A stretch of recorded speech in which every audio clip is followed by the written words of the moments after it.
The Mac Mini is a line of desktop computers that actually use components normally reserved for laptops to make a smaller form factor. Hi, I'm Ian, and this is a retrospective review of the Apple Mac Mini that I have owned.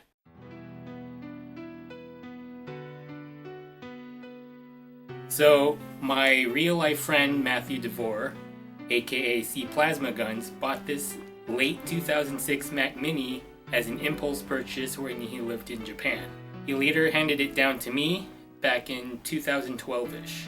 As a Japanese version of the Mac Mini, which is no different from the American versions, the operating system language he had was set in Japanese, but could be changed to English or any other language, and the optical drive was set to play only Region 2 movie DVDs.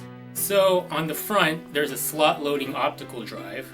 This particular Mac Mini is equipped with an upgraded Apple DVD RW SuperDrive. As I mentioned before, since it's imported from Japan, the region for movie DVDs is set at 2. I'll mention later on why I didn't bother to set it to 1 for US DVDs, or to make it region-free altogether. So the back side shows the power button, the vents, I don't know if that's really a port or something.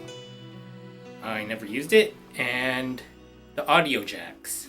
The audio input can be for microphone, analog line input, or digital optical input if you have the appropriate mini Toslink to Toslink adapter or cable. Like so. We'll just plug into that, and the other end should be regular Toslink. Likewise, the audio output can be for headphones, analog stereo out, or digital optical output if you have the mini Toslink. And it plugs in the same way, like so. On the bottom row, you have the power supply, you have the Ethernet port. There's no phone line for dial-up connections without a separate adapter, allegedly, as I had no need for that. There's also an internal airport adapter for Wi-Fi, as well as internal Bluetooth for peripherals such as a wireless keyboard, mouse, etc. There's a FireWire port, which I never used. The DVI integrated port allegedly supports an Apple-only DVI to composite or S-video adapter, and you could use that to hook up to a standard definition television. I never owned one, and I never had a need for it. It also supports DVI analog, which is basically DVI to VGA if you have the proper adapter or cable. The DGI digital is video only. I make note of this because unlike newer video cards, the internal video card isn't wired together with the sound card.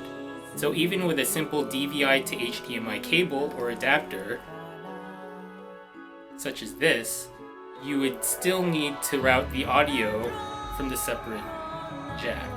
And to round it all out, you have 4 USB 2.0 ports.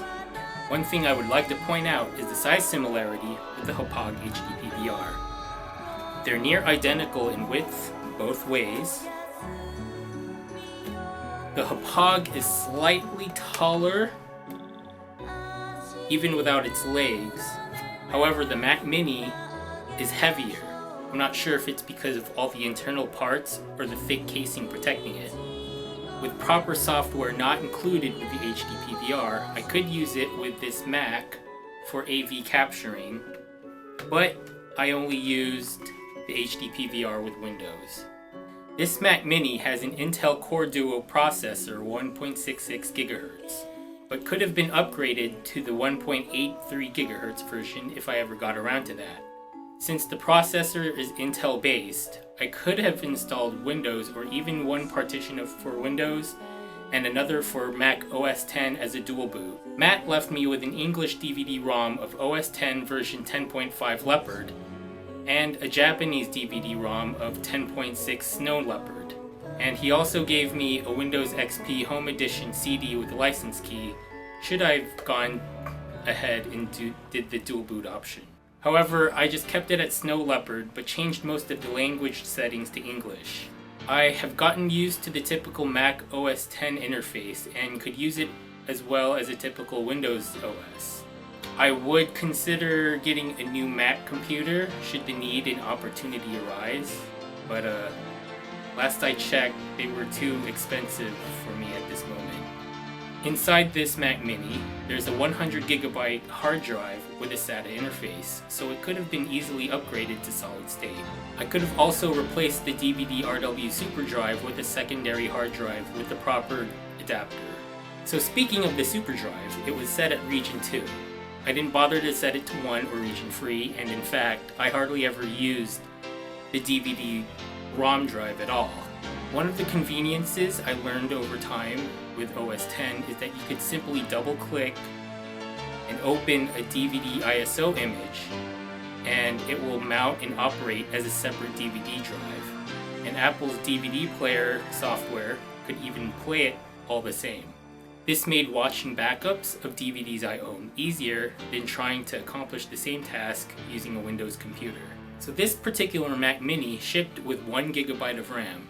However, the previous owner, presumably Matt, maxed it out to 2 gigs, which is appropriate for this particular processor. Throughout the years, I mainly used this Mac Mini to watch video files such as movies, TV shows, anime, and RIP DVD image backups. I also used this to watch live streams of a certain local news channel. The monitor I used most frequently with this small desktop died not too long ago, causing me to use this computer less often. I've begun preparations for selling it. I put in a fresh install of the English OS X Leopard Matt gave me, and I've been gathering as many basic accessories to bundle that I absolutely have no need for once I get rid of this machine.